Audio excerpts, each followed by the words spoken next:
Okay, so here is the first follow-up to my last video. Let me get the camera situated here. There's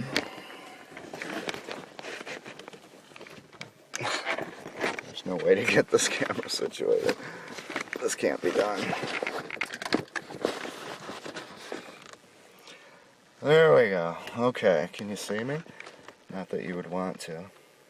Alright, so here's the first follow-up to the last video about the city of Burnsville, Minnesota preventing homeless people from sleeping on private property where the property owner is okay with it. As you can see, I went to City Hall and I tried to ask around as to well, how do I find the ordinances online. They're not available online. Reminds me of the Hitchhiker's Guide to the Galaxy, where they said, well, it was right there in print. It was in some dilapidated building down the basement. The stairs are out, but it's down in a file cabinet behind a couch or something like that. I mean, it was right there for you to see it anytime you wanted to. And eventually, though, I had to ask for a bunch of people. Got a bunch of business cards and such. Got a little bit of code here, but the actual one is going to be about 100 times thicker than this, I imagine. So, here's the tall and short of it, though. You know, they were nice enough to help. I didn't really tell them what it was about until the end. When I ended up speaking to the code enforcement officer, I believe his name was, and, you know, he's courteous enough, trying to help as he's able. The problem is, when I told him what this was about, after asking a few questions of my own, he immediately got defensive. Okay, now, my life is at risk right now. My job is at risk. In fact, everything that is me and everything that is my world, my universe, is at risk. His is not. Yet, he got defensive. And that's the first sign that someone, at least in their heart, knows that they're doing something wrong. When I tried to explain to him, I don't have anywhere to sleep if you're going to take away my place to sleep like that. And I need to see the balances. I need to see the balance sheet here. I need to see what you think is so important that someone like me, who's honest and law-abiding and works for a living, should not be allowed to sleep. What is it that outweighs that? What's the benefit of, in terms of vehicles parking here and there? You know, hundreds of cars on a lot, but only this car. Not the cars who park there and they leave their car all day while they go carpool somewhere else. They don't get towed. It's the one who parks there and they're asleep in the car. They're the ones who get towed. How does that balance sheet work? Well, when I brought that up and I said, look, you just took away the only place I have to sleep, the only place, he immediately, without hesitating, said, that's not true. Alright? So the next thing to come, of course, is he's going to tell me where I can sleep. Alright? Can you guess what he told me? Maybe I should put the Jeopardy thing up. I don't know how that song goes. Can you guess what he told me when he said, oh yes, there is an option for me to sleep somewhere else? If you haven't figured it out already, go watch all of my other videos over the last several years. Because what he said contradicted every single one of them. But then again, he's never actually had to depend upon them to stay alive. He just has a television view of reality. He told me to go to... hey, I haven't done this in a while. He told me to go to... Drum roll, please. I can't. I haven't warmed up. Social services. Social services. The biggest farcical waste of taxpayer dollar, well, not the biggest, one of the bigger ones. The ones who don't help anybody, they'll help someone who is not a citizen, they'll help a woman who has a child, they'll help a drug addict, they'll really help the drug addicts, but a single white male, well-educated, sane, sober, hardworking, responsible, articulate to some degree, social services isn't going to help me. They don't help me. They never have helped me. They have made it perfectly clear there's nothing they can do for me. But the code enforcement officer there in Burnsville, because he knows better than I do, I've only experienced it for 4 years, he told me that's not true. They have shelters, they have this, that, and everything he rattled off to me was exactly what these videos are about. The very places, the very things I've gone to. So he has the foggiest idea what he's talking about. Okay, ignorance is one thing. Ignorance in a position of power is a scary thing. The problem I have is that he got defensive as soon as he found out what this was about, before I even said anything. That means he knows inside he's doing something wrong. He's doing something that hurts another person, and he has no rational explanation for it. Now, as I wasn't going to push the issue here, I'm going to go to the city council tonight. They're the ones who can change these ordinances. But I laid out a little bit of it for him. It took me just seconds to figure out he wasn't going to listen. He didn't care. I mean, he didn't. And I should rephrase that. It's not necessarily that I felt like he didn't care. Here's the problem. What I saw in him was what his behavior and his reaction, his response, his body language, everything, the way his speech changed immediately. All of that was exactly what I see when I study cults. And if you haven't seen my videos, I have studied cults since the late 1980s. I would consider myself one of the, an expert in culthood, cult mentality. What happened was there was this cognitive dissonance where he knew something was wrong, and he knew he was on the wrong end of it, but he wasn't going to admit it. He wasn't really going to process it, consider it. He had to come up with some kind of roadblock, talk to the hand kind of thing. And what that was to pitch social services, just throw it up against the wall, and while it's oozing and sliding down the wall, he'd keep pointing at it every time I tried to tell him, I've already tasted that stuff and it's poison. But it's still sliding down the wall, and as it got toward the bottom, that was the end of that, because I was just going to end that conversation. There was no point. I wasn't there to debate him, wasn't there to fight him, argue with him. A debate might be something I'm going to pursue in the future. However, I seriously doubt that someone like that would go for it because they know they're going to lose. Because the problem is, he's wrong. And what he's doing not only hurts me very, very badly, but it puts me at serious, serious risk, and countless other people. In cults, when you have someone who's in a cult and they believe something that's ridiculous, like these, what do they call them, Raelians, right? You ever seen the Raelians? They have beautiful, beautiful women dressed in like pink, almost dresses. They're almost like strings, and they're naked, and they have little tassels on their nipples, and they go out on the streets and they seduce men and try to suck them into this cult, which believes that it's one of those things, we came from the stars and everyone's supposed to have sex with everyone else, and I don't know, try to figure it out. The thing is, if you set one of those people down, if you start speaking, if you stop having that discussion with them that they're leading and you actually lead them anywhere toward reality, there's a switch. And you see this in any cult. And they become defensive. They try to bring you back to what they want to talk about, because if they're in control of it, then they don't have to process. They don't have to think about what they're doing, which is basically trying to suck a normal person into a cult and ruin their life. That's what they're trying to do. Tom Cruise. Sorry. And here's another thing, and this is probably what disturbs me more than anything, and you guys probably don't know this. Look up the BTK killer in Wichita, Kansas. He's one of the most notorious serial killers in the United States. I'm not going to say he looked like this guy, but it was vague similarity. The thing is, when I heard it was the code enforcement officer who was responsible for me not being able to sleep, apparently ever again, or for the foreseeable future, for the length of time it takes for the body to degrade and for you to start losing control of your mind and just disoriented and unable to, causing accidents. I could be driving a car because I haven't had any sleep and cause an accident that hurts or kills somebody. But it would be my fault. It wouldn't be his fault. It would be my fault. Right?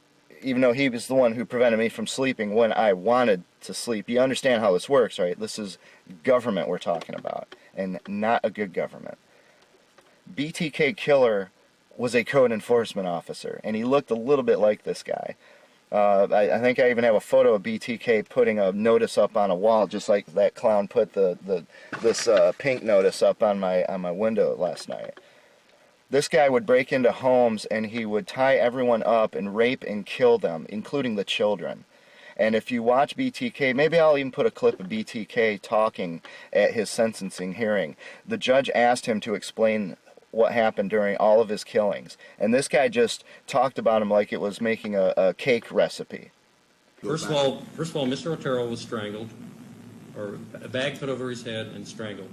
Then I thought he was going down, and I went over and strangled Mrs. Otero. I thought she was down. Then I strangled Josephine, thought she was down, and then I went over to Junior and put the bag on his head. After that, Mrs. Otero woke back up, and she was pretty upset in what's going on. So I came back, and at that point in time, strangled her for the death strangle at that time. With your hands or what? No, with a cord, with a rope. And then I think at that point in time, I redid Mr. Otero, put the bag over his head, went over and then took Junior. Before that, she asked me to save her son, so I actually had taken the bag off, and then I was really upset at that point in time. So basically, when Mr. Otero was down, Mrs. Otero was down, I went ahead and took Junior. I put another bag over his head and took him to the other bedroom at that time. What did you do then? Put a bag over his head. I put a cloth over his head, a T-shirt, and a bag so he couldn't tear a hole in it. And he subsequently died from that. And then when I went back, Josephine had woke back up. What did you do then? And I took her to the basement and eventually hung her. All right, you hung her in the basement? Yes, sir. All right, did you do anything else at that time? Yes, I had some sexual fantasies. But that was after she was hung. In May of 1991, Dennis Rader found a new outlet for his extreme need to control. He had this job of the compliance officer where he carried a gun, had a badge, was commissioned. The dogs are somewhat territorial as well as vicious. He was the king of Park City. He could go anywhere to do inspections. And I think maybe that satisfied his need for control, for power, for domination. He was probably the most arrogant person I have ever met in my life. And continued tormenting other residents of Park City, like Misty King. Over the course of a year and a half, Rader showed how he could wipe out a life without having to kill. BTK Killer, code enforcement officer. This is the same vibe I got from this gentleman. And it's not like I'm trying to say this guy's a serial killer. What I'm saying is that when you have a cult mentality, or you have a serious dysfunction in the mind where you're not able to really just bring reality into your life, you think what you see on television makes sense, like social services works. That's what you see on TV, not in the real world. You think, homeless people are lazy bums, and it's easy for a homeless person to drive 30 miles just to sleep. It doesn't put any wear and tear on the car, doesn't cost them any money, it's a piece of cake. You see, when people have these ideas in their heads, that's the way they behave. And this is the problem. This guy scared the daylights out of me. He is so out of touch with reality, and it's not that he's a heartless, ruthless person necessarily who wants to hurt me. It's that this cult mentality where he has made government his god. He kept referring to rules, regulations, laws, ordinances. That's what mattered to him. Human beings don't matter. The ledger wasn't there. What he does with the ledger, I asked him to weigh it, and I said, well, go ahead and lay down your argument, and lay down your argument so that your argument raises high and my survival disappears into the ether as irrelevant. Do that, and I'll understand what's going on. But instead of doing that, he just took my part and threw it in the garbage, and he just left his thing swinging there, hanging pretty low, actually. He just took my part and threw it out because I'm just a human being who biologically needs to sleep in order to survive. It's part of nature, you see. That's a cult mentality. That is someone who has so much lost touch with their own humanity, with their relationship with other human beings, their empathy, which is, of course, when you lose empathy and things like that, that brings you into psychopathology, which again brings you back to someone like BTK Killer, who was a code enforcement officer. I hope you kind of understand this, how I'm not making a circular argument here. I'm showing how the reality of this situation keeps going round robin. And I'm getting really sick of it. For someone to bring up social services at this point is ludicrous. That thing's been dead for years. Look at my videos. They're useless. They're a waste of time. This is the same thing I got from the Minnesota Department of Health when they decided to shut down a hotel that was a threat to nobody, but was a great benefit, a life-saving benefit to many people.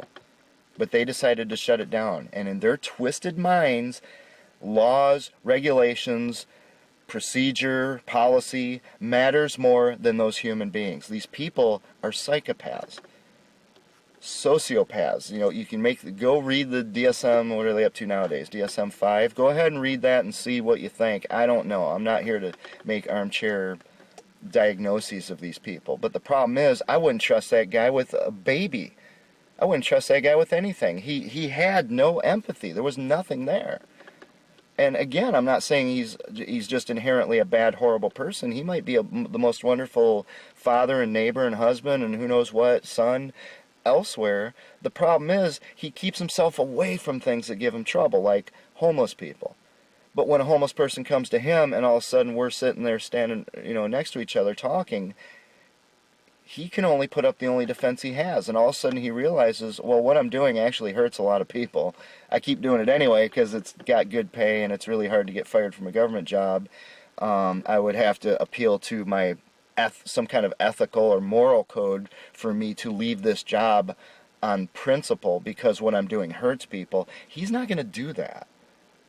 Those people at the Department of Health are not going to do that. Those people in social services are not going to do that. So my next step is to try to research this legalese nonsense they've got for these laws, and then to go to the city council meeting tonight and ask them to do something about it. And I've spoken to the city council before. I think from what I saw, they were good and decent people. I don't think they're out to hurt anybody. But the problem is they don't understand what's going on. How could they, when all they do is watch television, which is nothing but myths and lies and propaganda, nothing to do with the reality of what I experience. Their lobbying doesn't come from homeless people. It comes from social services, useless, time-wasting, money-absorbing social services who do nothing in return except a couple showpieces that they can haul in as tokens to say, see, what we do works. Forget about the other 9,996 people in Minnesota who are homeless. We brought 4 of them, and look at them. They're now in their government prison. Their government housing. Because if you saw my last video, the homeless people referred to the government housing as a prison. But you see, you see how all this ties together. I can't sleep anymore at all. If I don't sleep, I'm going to lose control of my mind and my body. I'm not going to be able to function at work. I could cause an accident. Sleep deprivation was even linked to the shuttle tragedies. It was linked to all kinds of aircraft crashes that have killed thousands of people. Fatigue and sleep deprivation. This is the position this guy just put me in. But you know what? It's going to happen somewhere else, and it's going to happen to someone else, not him. Now, if I'm just driving along the road randomly and I doze off and I smack into a school bus that has his kid in it, and his kid dies in that thing, guess what's going to happen? Throw the book at this guy! He killed my kid! Throw the book at him! He was irresponsible. He was driving when he was tired. Yet he's the one who made sure that I would have to be tired because I'm not allowed to sleep any longer. You see what's going on here. These people do not think properly. They have problems. And I have to depend on these kinds of people with these kinds of problems and this kind of sociopathy and psychopathology. I have to rely on these kinds of people for my survival. And he wants me to go to social services. Again. That's all I have for you this time. I'm going to go bone up on this junk and then go to the city council meeting tonight, and we'll see what happens there.